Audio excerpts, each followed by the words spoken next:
थोड़ी दूर चलने पर सोहन देखता है कि 4 चाबियां अलग अलग रंग की थी जो हवा में उड़ रही थी। बहादुर लड़के, तुम्हें इनमें से एक चाबी उठानी है, लेकिन याद रखना तुम्हें इनमें से एक सही चाबी उठानी है। लेकिन हाँ, तुम्हें बड़ी होशियारी से ही एक चाबी उठानी होगी। अगर तुमने गलती से भी गलत चाबी चुन ली तो ये चारों सुनहरी चाबियां गायब हो जाएंगी, जिसके बाद तुम उस राक्षस को इस गुफे से कभी आजाद नहीं कर पाओगे। ये सुन सोहन हैरान हो जाता है।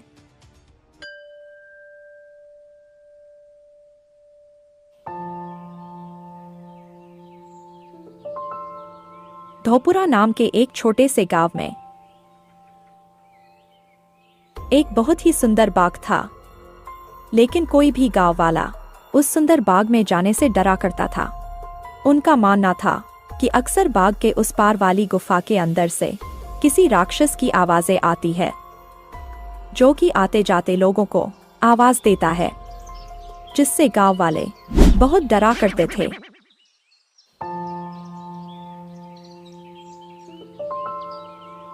अगले दिन गांव का एक लड़का रामू, यार, इस गुफा में से आवाजें कौन देता होगा? मुझे इसके पीछे जरूर कोई राज नजर आता है।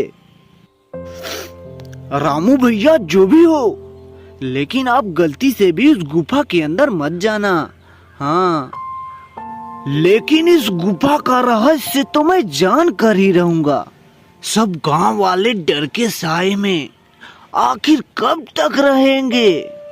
उसके बाद शाम हो गई और रामू और उसका दोस्त अपने अपने घर चले गए।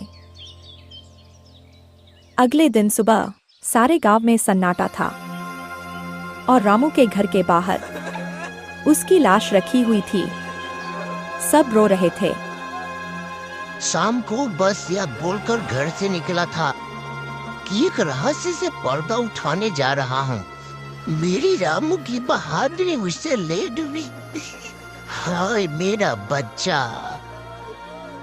हो ना हो, ये उस गुफा वाले राक्षस ने ही किया है। हाँ, उसी गांव में धनु नाम का व्यक्ति रहता था, जो एक किसान था। उसके 2 बेटे थे, मोहन और सोहन।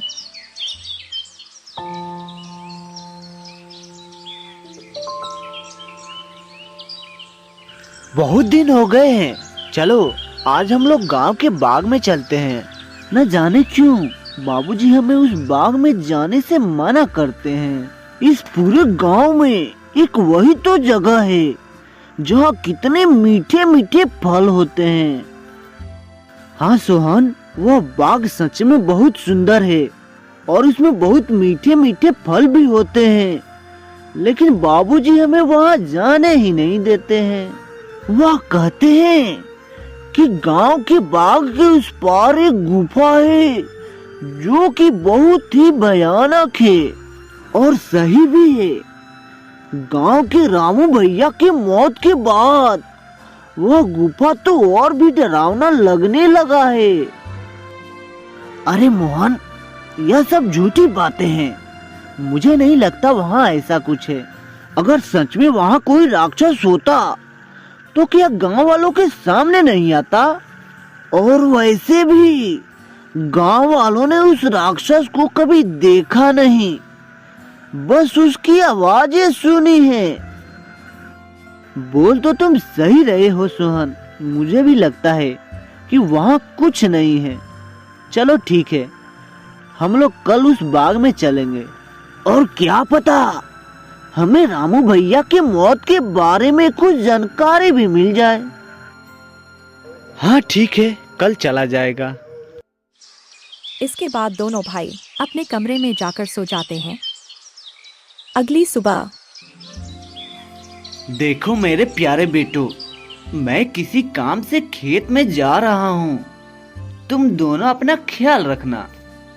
और हाँ, गलती से भी उस बाग में घूमने मत जाना।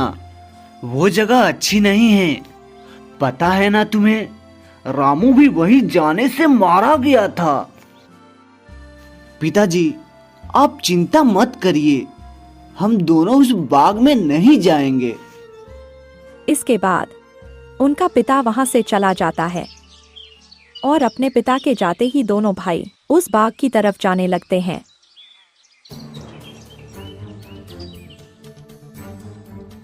कि तभी एक गांव का आदमी उन्हें देख लेता है।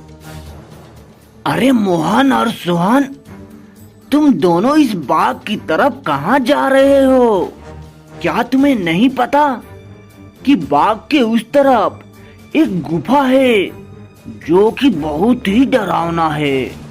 वहां से अक्सर किसी राक्षस की आवाजें आती रहती है। अरे काका, हम लोग बस यहीं बाग में जा रहे हैं, कुछ फल तोड़कर वापस आ जाएंगे। चलो ठीक है बच्चों, पर तुम लोग शाम होने से पहले लौट आना। हाँ अच्छा ठीक है, अब मैं चलता हूँ। इसके बाद वो आदमी वहां से चला जाता है। हाँ, मुझे तो बहुत डर लग रहा है। अब मैं इसके आगे एक कदम भी नहीं जाऊंगा। तुम्हें जाना है तो जाओ। अच्छा ठीक है, फिर तुम मेरा यहीं पे इंतजार करना। मैं सच जानना चाहता हूँ कि क्या वाकई में वह आवाज राक्षस की है कि नहीं, इसलिए मैं तो गुफा के अंदर जा रहा हूँ। इसके बाद सोहन अकेले ही आगे बढ़ता है। वह थोड़ी दूर ही पहुंचा होगा, तभी अचानक सोहन ने देखा कि एक अजीब सा दिखने वाला इंसान उसकी तरफ तेजी से बढ़ता आ रहा था और सोहन के पास आकर खड़ा हो गया। यह देखकर सोहन बुरी तरह से डर गया। अरे, यह विचित्र मनुष्य कौन है जिसका सर तो एक शेर का है और धड़ इंसानों का? सावधान, इससे आगे बढ़ने की कोशिश भी मत करना, वरना तुम्हें अपने जान से भी हाथ धोना पड़ सकता है। देखो, मैं उनमें से नहीं हूँ जो तुम्हें देखकर डर जाए। मैं अपने लक्ष्य के लिए आया हूँ और मुझे कोई भी रोक नहीं सकता है। अब मेरे रास्ते से हट जाओ, वरना अंजाम अच्छा नहीं होगा। सोहन की चेतावनी सुनकर विचित्र मानव गुस्से से बोला, तुम बात को समझ नहीं रहे। इस गुफा में जाने से तुम्हारी जान भी जा सकती है और मुझे समझना भी नहीं। मुझे तो बस इस गुफे का रहस्य सुलझाना है। और हाँ, अगर अब तुमने मुझे रोकने की कोशिश भी की तो परिणाम भुगतने के लिए तैयार हो जाना। इतना बोलकर सोहन वहां से भाग गया और गुफा में अंदर प्रवेश कर गया। जैसे ही वह अंदर जाता है, एक बहुत बड़ी आकृति उसे नजर आती है जो देखने में बहुत ही डरावना होता है। आओ लड़के, तुम्हारा इस जादुई गुफा में स्वागत है। मैं कई वर्षों से गुफा के बाहर आते जाते लोगों को आवाजें लगाता हूँ, फिर सारे गांव वाले उस आवाज को सुनकर भाग जाते हैं। कोई भी गांव वाला इस गुफा में आने की हिम्मत नहीं कर पाता, लेकिन तुम एक बहुत ही बहादुर लड़के हो जो कि इस गुफा में अकेले ही चले आए। लेकिन तुम मुझे दिखाई क्यों नहीं दे रहे हो? क्या तुम किसी को दिखाई नहीं दे सकते हो? नहीं, इस वक्त मैं तुम्हें दिखाई नहीं दे सकता, क्योंकि मैं इस राक्षस की परछाई हूँ। वो राक्षस तो इस गुफे के तहखानों में कई वर्षों से कैद है। कैद? तो तुम मुझे बताओ, क्या उस राक्षस को इस गुफा के तहखाने से रिहा करने का कोई उपाय नहीं है?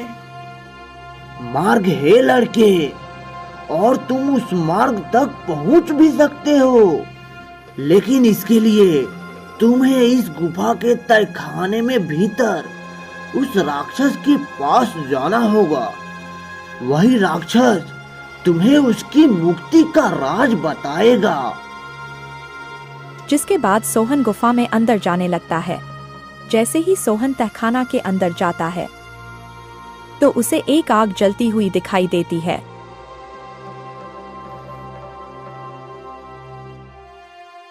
आओ बहादुर लड़के, मैं तुम्हारा ही इंतजार कर रहा था। मैं जानता हूँ कि तुम ही मुझे इस गुफा के तहखाने से रिहा कर सकते हो। तुम्हारा इस गुफे में स्वागत है।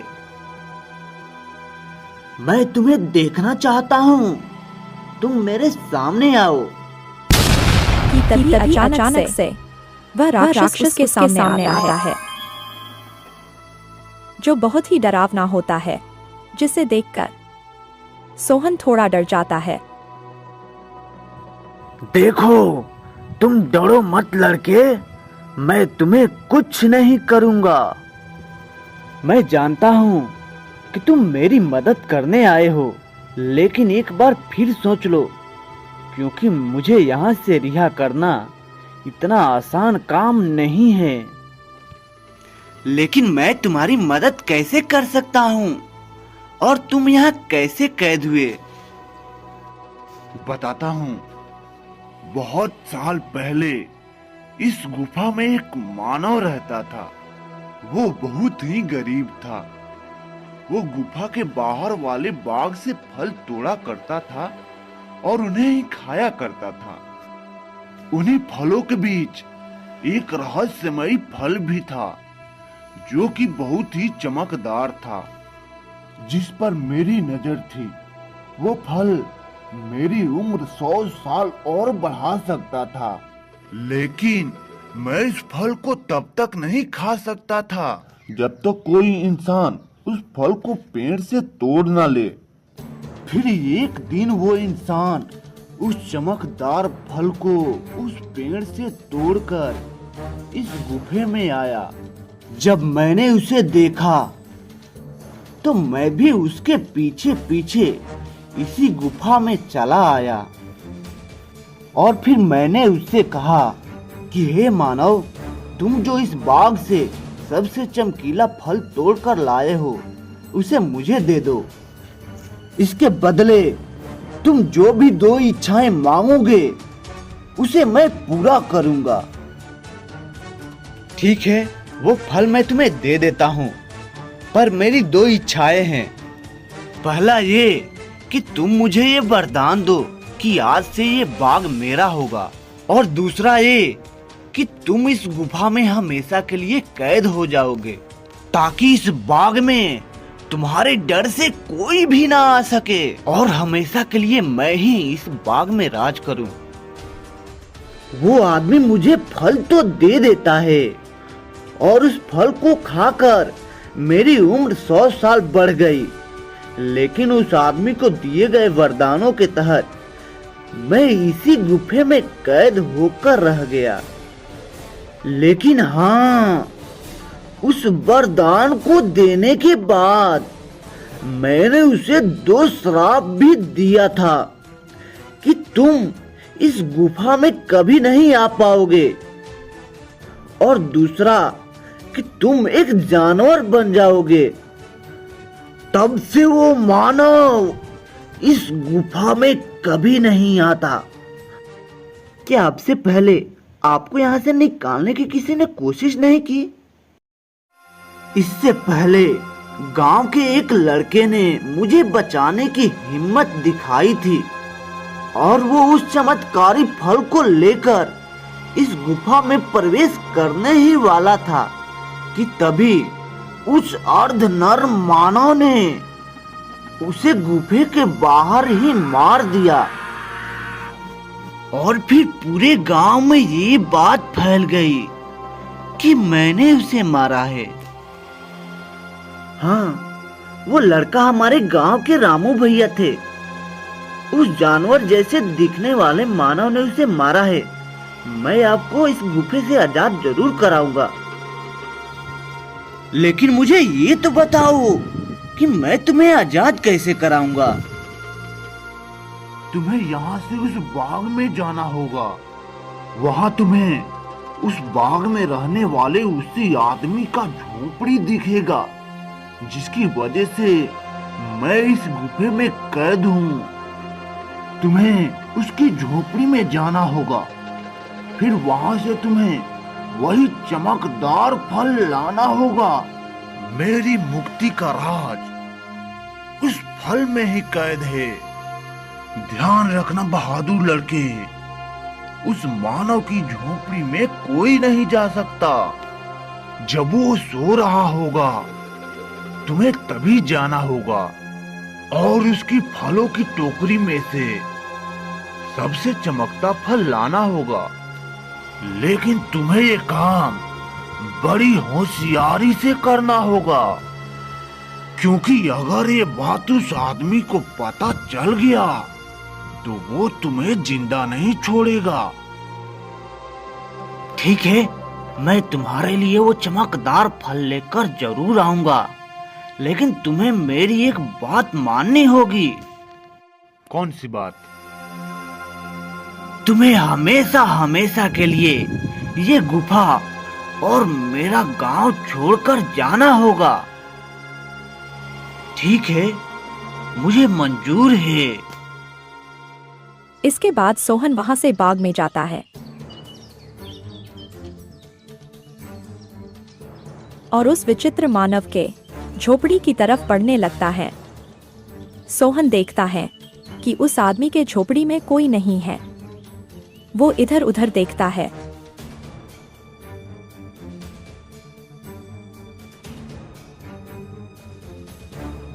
और उस विचित्र आदमी के झोपड़ी की तरफ बढ़ने लगता है। सोहन अंदर जाकर देखता है कि बहुत सारे फल उस आदमी के झोपड़ी में रखे हैं। अरे, यहाँ तो कितने सारे फल हैं, लेकिन इन फलों में से कोई भी सबसे ज्यादा नहीं चमक रहा है। तभी अचानक सोहन देखता है कि वही आदमी अपनी झोपड़ी के तरफ आ रहा है। ये देखते ही सोहन दरवाजे के पीछे छिप जाता है। वो आदमी अपने झोपड़ी में आता है और पास के चारपाई पर लेटकर सो जाता है।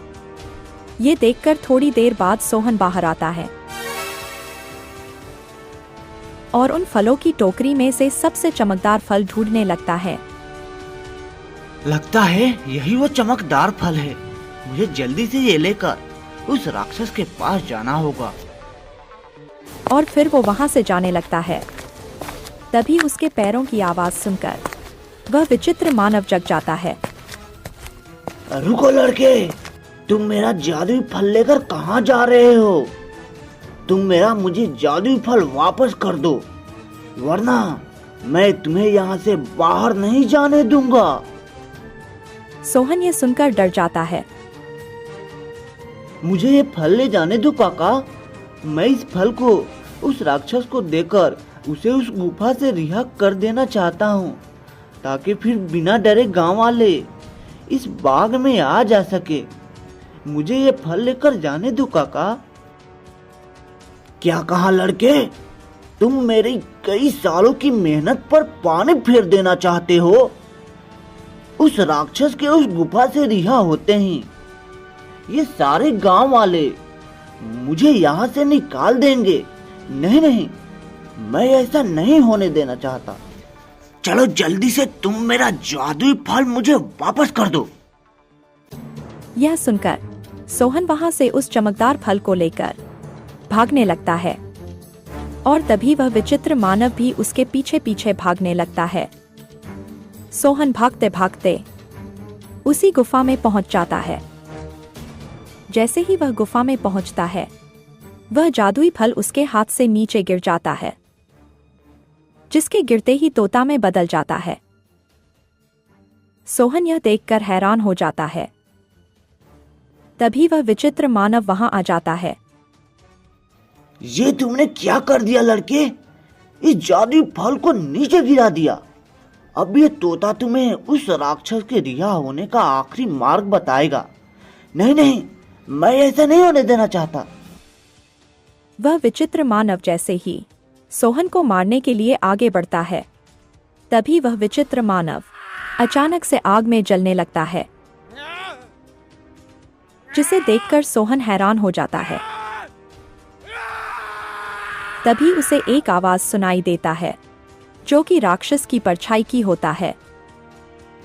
डरो मत बहादुर लड़के, उस मानव को उसके किए की सजा मिल चुकी है। अब बस तुम्हें अपने मंजिल का आखिरी पड़ाव पार करना है, जिसमें ये तोता तुम्हारी मदद करेगा। तभी अचानक से वो तोता उड़ने लगता है और गुफा में उसी तरफ भागने लगता है जहां वो राक्षस कैद था। सोहन भी उसके पीछे पीछे चलने लगता है।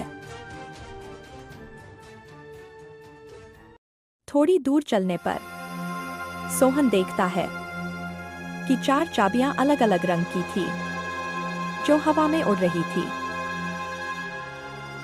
तभी तोता बोला, बहादुर लड़के, तुम्हें इनमें से एक चाबी उठानी है, लेकिन याद रखना, तुम्हें इनमें से एक सही चाबी उठानी है। लेकिन हाँ, तुम्हें बड़ी होशियारी से ही एक चाबी उठानी होगी। अगर तुमने गलती से भी गलत चाबी चुन ली, तो ये चारों सुनहरी चाबियां गायब हो जाएंगी, जिसके बाद तुम उस राक्षस को इस गुफे से कभी आजाद नहीं कर पाओगे। ये सुन सोहन हैरान हो जाता है। हे भगवान, ये आपने मुझे किस दुविधा में डाल दिया। अब भला मैं कैसे इन चाबियों में से उस सही चाबी को ढूंढूं? काफी देर सोचने के बाद सोहन देखता है कि चारों चाबियां में से एक चाबी सबसे बड़ी है, जो हरे रंग की थी, और जिस चमकदार फल के गिरने से वह तोता बना था, वो भी हरा रंग का था। सोहन समझ गया कि हरे रंग वाली चाबी ही चुननी है, और वह जैसे ही हरे रंग वाली चाबी चुनता है, वैसे ही बाकी बची सारी चाबियां गायब हो जाती है। तभी तोता ने बोला, शाबाश बहादुर लड़के, आखिर तुमने अपने सूझबूझ के कारण वो सही चाबी चुन ही लिया। अब चलो मेरे साथ और जल्दी से उस पिंजरे को खोल दो, जिसमें वो राक्षस बरसों से कैद है। फिर वह तोता उस लड़के को उस पिंजरे के पास ले जाता है। सोहन ने देखा कि वह राक्षस उस पिंजरे में कैद है। ये देखो, मैं तुम्हें आजाद करने वाला चाबी लेकर आ गया हूँ। तुम वाकई बहुत बहादुर हो लड़के। अब तुम जल्दी से इस पिंजरे को खोलकर मुझे इस गुफे से आजाद करवा दो। सोहन जैसे ही उस चाबी को उस पिंजरे से स्पर्श करता है, पिंजरा अचानक से गायब हो जाता है और वह राक्षस अपने वास्तविक आकार में आ जाता है। तुम्हारा बहुत बहुत धन्यवाद लड़के, तुमने मुझे इस गुफा से आजाद कर दिया। तुम एक बहुत ही निडर और साहसी लड़के हो। तुम जो भी मांगोगे वो मैं तुम्हें दूंगा। बोलो, क्या इच्छा है तुम्हारी? क्या सच में अब तुम आजाद हो गए हो? और क्या अब तुम इस गुफा में नहीं हो? हाँ, इसका मतलब अब सारे गांव वाले बिना डरे इस गुफा में आ जा सकते हैं। हाँ बहादुर लड़के, अब किसी को भी डरने की कोई जरूरत नहीं है। अब मैं इस गुफा से बाहर अपनी दुनिया में चला जाऊंगा और आगे से किसी को आवाज भी नहीं दूंगा। अब तुम जब चाहो इस गुफा में आ जा सकती हो, वो भी बिना डरे। तुम्हारी ही वजह से मैं इस गुफा से आजाद हो पाया हूँ, इसलिए तुम जो मांगोगे मैं तुम्हें वही दूंगा। बोलो, क्या इच्छा है तुम्हारी? मुझे तुमसे कुछ नहीं चाहिए, पर हाँ, अगर तुम मुझे कुछ देना चाहते हो तो इस गुफा के सामने वाले बाग से मुझे बहुत लगाव है। इसलिए मैं चाहता हूँ कि इस बाग के फल और फूल हमेशा खिले रहें, कभी ना मुरझाएं।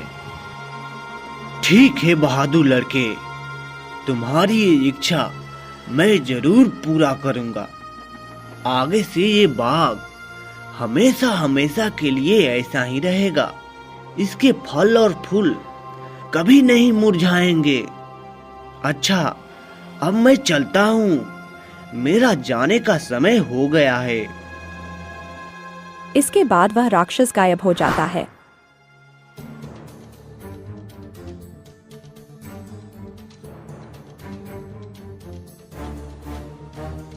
और सोहन गुफा से बाहर आता है। तभी वह देखता है कि सारे गांव वाले गुफा के द्वार पर खड़े हैं। भाई, तुम ठीक तो हो ना? क्या सच में तुम्हें उस राक्षस ने कुछ नहीं किया? भाई, मैं बिल्कुल ठीक हूँ और अब इस गुफा में कोई राक्षस नहीं है, क्योंकि अब वो राक्षस इस गुफा को छोड़कर हमेशा हमेशा के लिए चला गया है। अरे, ये क्या बोल रहे हो तुम? और कहाँ गया वो राक्षस जो कि आते जाते लोगों को आवाजें लगाया करता था? सोहन गांव वालों को सारी बात बताता है। थोड़ी देर बाद गांव वाले बहुत खुश होते हैं और फिर सोहन से बोलते हैं, अरे सोहन बिटवा, तुम तो सच में बहुत बहादुर हो और तुम्हारी ही वजह से वो राक्षस इस गुफा से आजाद हो पाया है। अब आगे से बिना डरे गांव वाले इस गुफा में आ जा सकते हैं और रामू के मौत का रहस्य भी खुल चुका है। इसके बाद गांव वाले बिना डरे हंसी खुशी उस गांव में रहने लगते हैं।